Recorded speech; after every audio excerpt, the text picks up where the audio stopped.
Welcome back to the deep dive. Today we're digging into something pretty fun and definitely spooky. We're talking Tamiya RC cars specifically, the ones that just scream Halloween. Yeah, and it's more than just like a creepy name, isn't it? Totally. It's the whole aesthetic, that hearse-like look of the lunchbox, maybe? Or that sinister 50s pickup vibe from the Midnight Pumpkin. Right. Or even a demonic Baja Bug look. It's about the big, monstrous size, too, their place in RC history. And how you can really get creative, make them your own ghoulish machine. Like the Mad Bull perfect canvas. Exactly. So the core thing we're exploring is this kind of tension, classic charm versus modern capability. And the perfect examples are the old school Midnight Pumpkin and the new squash van. And you know, what's really key with Tamiya, I think, is their whole philosophy. Sometimes the flaws, maybe bouncy suspension, tricky handling, that's actually where the fun is. Right. It's not about pure performance numbers. No, it's about the chaos, the character. It's an experience they craft, not just a product. Okay, so if we're talking Halloween Tamiyas, we have to start with the Midnight Pumpkin. It's iconic. That 1950s Ford F-100 body. It's got that haunted farm truck look. Been around since '87. What makes it so special? Well, it's really down to that CW01 chassis. It's simple, tough. They call it the wheelie chassis for a reason. Ah, okay. It's rear-wheel drive, and the motor and gearbox sit right on the rear axle. So it's weighted back there. Exactly. High center of gravity, pops wheelies like nobody's business.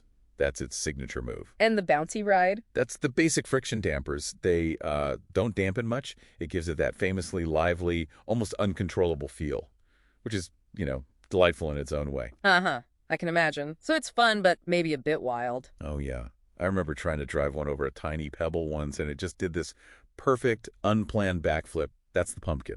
Pure, spontaneous chaos. So if you're building one, what's the deal? Any essential upgrades, or do you just embrace the madness? Well, ball bearings are pretty much a must. This Okay. makes everything run smoother. Yeah. And the dampers. Look, the friction ones are its personality, but lots of people swap in oil-filled shocks. To tame it a bit. Yeah, exactly. It calms down some of that crazy bounce, makes it maybe a bit more drivable, but you still keep that fun spirit. It's a good balance, I think. Gotcha. Okay, let's shift gears. The modern Challenger, the squash van, came out late 2023. That 50s panel van look definitely feels like a nod to the classics, right? Absolutely. It's like Tamiya acknowledging that heritage, but it's on the new GFO2 chassis. Which is? Oh, it's much more modern. Gear-driven 4WD, proper independent suspension. Hey.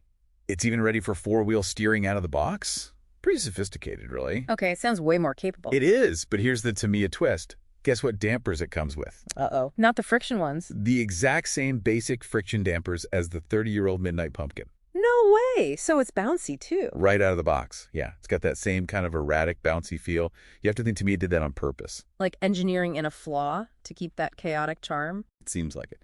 They're giving you that modern platform, but with a taste of the old-school chaos. Interesting. So again, oil shocks are probably the first upgrade you'd want if you want stability. Oh, definitely. Yeah. Critical if you want to unlock what that GFO2 chassis can really do. Yeah. Otherwise, yeah, more unexpected bouncing. Okay, so pumpkin and squash van are great examples, but there are other ghoulish options, right? For sure. You can't forget the monster Beetle. That's Right. another legend from '86.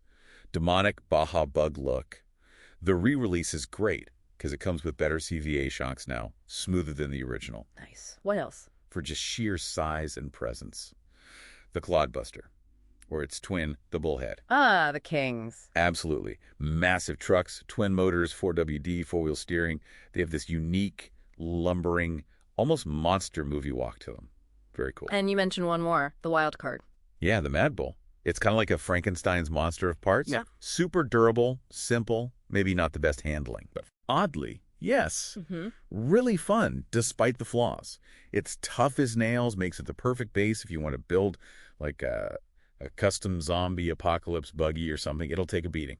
Okay, so wrapping this up, Midnight Pumpkin versus squash van. It really comes down to what you're after, doesn't it? Like pure classic nostalgia, wheelies, embracing the quirks. That's the pumpkin. Right. Or if you want something more modern underneath, more capable potential, but still with that engineered Tamiya quirkiness, you need to upgrade. That's the squash van. It feels like the real joy with Tamiya often comes from those imperfections. I think so. Turning those quirks into character, into fun. It's the build, the personalization, the slightly chaotic drive that makes you smile. Which leads to a final thought for you listening. What flaws in your own hobbies, maybe your own projects, could actually be the secret ingredient? The thing that makes them surprisingly fun or totally unique? Something to think about.